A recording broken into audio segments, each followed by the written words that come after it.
kasih ya udah ngasih kesempatan kita buat ngasih tahu nyampein materi ke kalian.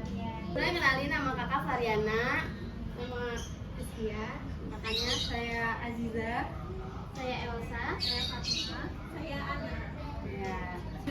Jadi kita di sini mau nyampein materi tentang peran dan nilai agama Islam dalam membangun karakter positif dan bagaimana Islam membantu kita menghadapi tantangan hidup.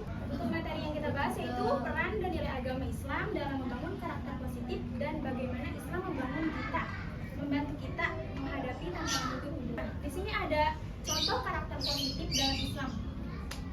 Contoh karakter positif dalam Islam yaitu ada pada keempat sifat wajib yang dimiliki oleh Rasulullah SAW. Ada yang tahu kan? Pasti udah kami dapat tentang empat sifat ini. Ya. Boleh dibaca. Yang pertama ada sidik, amanah, tasdik, dan fatonah. Apa ada yang tahu nggak artinya sidik apa? Sidik artinya jujur. Nah, Rasulullah memiliki sifat sidik artinya Rasulullah selalu berkata jujur atas wahyu yang disampaikan, apapun itu yang disampaikan Rasulullah itu selalu jujur. Sifat yang keduanya yaitu amanah. Amanah artinya dapat dipercaya. Kita kan minta tolong nih sama teman kalian buat ini, itu bakal disampaikan atau bakal dilaksanain. Jadi nggak mungkin Rasulullah itu nggak amanah ya. Yang ketiga tabligh menyampaikan wahyu dari siapa? Dari Allah. Melalui siapa? Melalui malaikat Jibril. Yang keempat fatonah ini cerdas, bijaksana. Sebelumnya disampaikan sama kakak Kia kan. Nah selanjutnya aku mau jelasin nih menanamkan kejujuran, disiplin dan tanggung jawab melalui agama. Yang pertama ini ada kejujuran. Agama selalu mengajarkan kita harus jujur, apalagi sama orang tua, sama teman, sama kakak, sama adik. Kita gak boleh berbohong kan? Ya.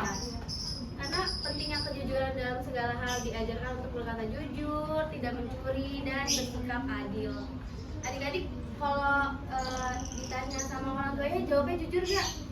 Jujur kan? Iya.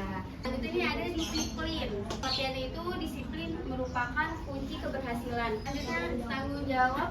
Apa coba baca yang kenceng? Jadi kita sebagai manusia juga harus memiliki rasa tanggung jawab ya. Selanjutnya sedekah dan Al-Quran. Sedekah menumbuhkan sikap peduli dan kemurahan hati, sedangkan Al-Quran memberikan petunjuk hidup yang lengkap untuk menjadi pribadi yang baik. Dengan mengamalkan keduanya, seorang muslim dapat menjadi individu yang bermanfaat, menguatkan hubungan dengan Allah, dan siap menghadapi berbagai tantangan kehidupan. Lanjut ke apa itu tantangan hidup. Ada yang tahu Pak tantangan hidup kayak gimana? Yang kalian jalanin selama ini itu termasuk tantangan hidup ya. Tantangan hidup itu dalam Islam ujian atau cobaan yang Allah Subhanahu wa Ta'ala berikan kepada manusia sebagai bagian dari perjalanan hidup di dunia.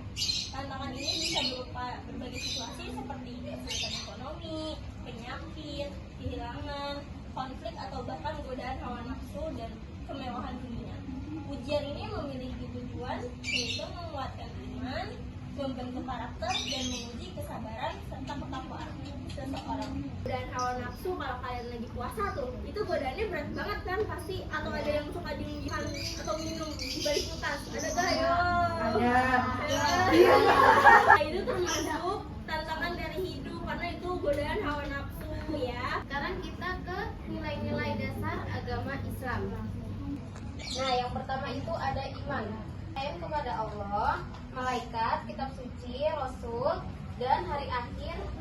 Takdir merupakan dasar bagi kehidupan beriman. Rukun iman kepada Allah itu adalah percaya kepada Allah sebagai Tuhan semesta alam, pencipta dan pengatur di segala di dunia ini. Terus yang kedua ada ibadah. Ibadah adalah melaksanakan ibadah seperti sholat, puasa, zakat, dan haji merupakan bukti nyata keimanan dan bentuk penghambaan kepada Allah. Yang ketiga ada akhlak. Akhlak mulia merupakan perwujudan dari iman dan ibadah. Akhlak mulia meliputi kejujuran, amanah, kasih sayang, dan lain-lain. Jadi di hidup ini kalian juga harus punya akhlak yang bagus, jangan yang jelek-jelek, ngerti? Ya. Nilai-nilai dasar dalam menghadapi tantangan hidup. Bagaimana sih cara kita menghadapi tantangan hidup dengan ajaran Islam itu? Pertama itu bisa dengan sholat atau doa. Di sini tuh sholat itu memberikan ketenangan batin dan hati. Dan sholat itu juga menjadi sarana kita untuk memohon petunjuk dan kekuatan kepada Allah. Mungkin misal kita ada hajat atau keinginan, kita kan pasti memohonkan sama Allah untuk dipermudah. Lalu yang kedua, setelah kita sholat kita ada tawakal. Tawakal itu berarti kita berserah diri kepada Allah, dan ini membantu kita untuk tetap tenang dan yakin bahwa Allah adalah sebaik-baiknya penghantar kita untuk mencapai apa tujuan kita. Dan yang terakhir itu ada usaha dan ikhtiar. Di sini tuh Islam juga mengajarkan kita untuk tidak hanya berdoa atau sholat, tapi kita harus ikhtiar sama apa yang kita inginkan.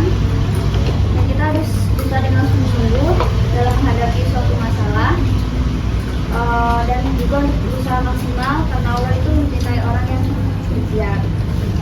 Di sini ada bersikap sabar, rendah hati, dan pemaaf dalam menghadapi masalah. Sabar itu merupakan kunci untuk menghadapi masalah dengan tenang dan bijaksana. Dalam agama Islam itu sabar itu sangat dianjurkan dan sangat diajarkan. Jadi kalau ada masalah ya selain kita pasti marah kan ya kalau ada masalah, kesel sama teman kita yang jahil sama kita atau gimana, pasti kan kesel kan ya. Nah harus sabar. Nanti kalau kita sabar pasti kan ada pahalanya sendiri buat kita. Kedua di sini ada tawadu. Tawadu itu kita rendah diri, nggak boleh sombong. Mau kita umur berapapun, dari usia apapun sampai nanti dewasa pun kita nggak boleh sombong. Harus tetap tawadu, rendah diri. Nah, yang terakhir di sini ada pemaaf. Pemaaf itu yaitu kita memaafkan kesalahan orang lain. Kayak yang tadi sama sabar. Selain kita sabar, tawadu, kita juga harus memaafkan. Walaupun memang agak susah ya kalau memaafkan itu kan ya. Apalagi kalau kita sakit hati, iya enggak? Kadang kalau ada teman kita kayak ngatain apa gitu ke kita, pasti kan kesel ya. Sakit hati enggak?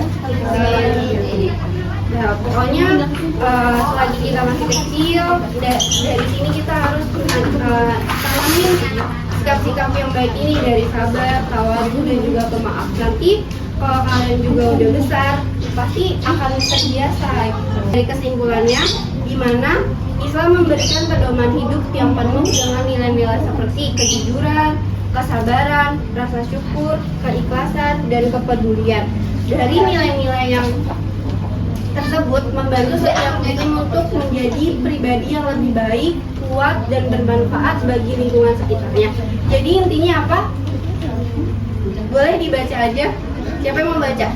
Islam mengajarkan cara hidup yang penuh dengan nilai-nilai seperti kejujuran, kesabaran, keikhlasan, dan kepedulian. Nilai ini membantu setiap muslim untuk Tangan dong buat temennya. teman. Nah, di sini kan dibilangnya Islam memberikan pedoman hidup yang penuh dengan nilai-nilai seperti kejujuran. Terus pernah dengar nggak kata-kata nggak apa-apa bohong demi kebaikan? Pernah nggak? Pada kisah sebenarnya itu Nabi nggak berbohong demi kebaikan, tapi ketika Nabi ditanya, Nabi itu nggak berbohong demi kebaikan, tapi ketika Nabi tanya, Nabi cuma diam. Jadi nggak berani Nabi itu berkata bohong walaupun itu demi kebaikan, tapi apa? Nabi cuma diam, nggak berkata bohong, ya. Jadi pesan dari kakak, apapun itu jangan pernah bilang nggak apa-apa jujur demi kebaikan, karena Nabi nggak ngajarin kayak gitu. Di saat perang yang mendesak Nabi buat mungkin dibilang bohong gitu, tapi Nabi nggak, situ nggak bilang bohong, tapi Nabi cuma diam ketika ditanya.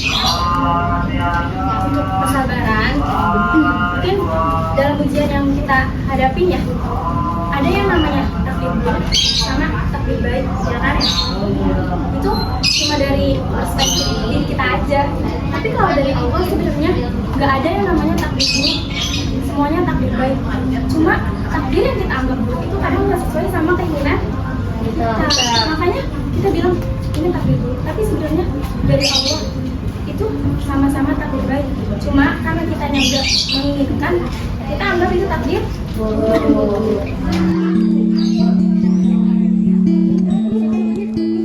Tidaklah sombong. Dia tetap hidup sederhana, Paman. Ibu selalu berbisik. Aku telah berbalik. Siapa nama istri Nabi Ayub?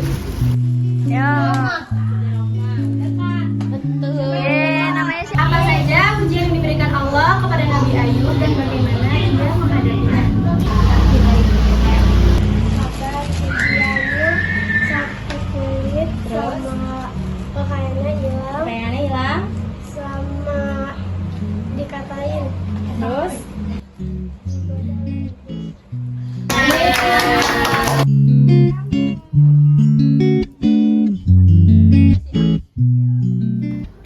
Alhamdulillah kita udah ada di ujung acara. Terus terima kasih juga udah mau meluangkan waktunya dengan penutup majelis. Subhanallah.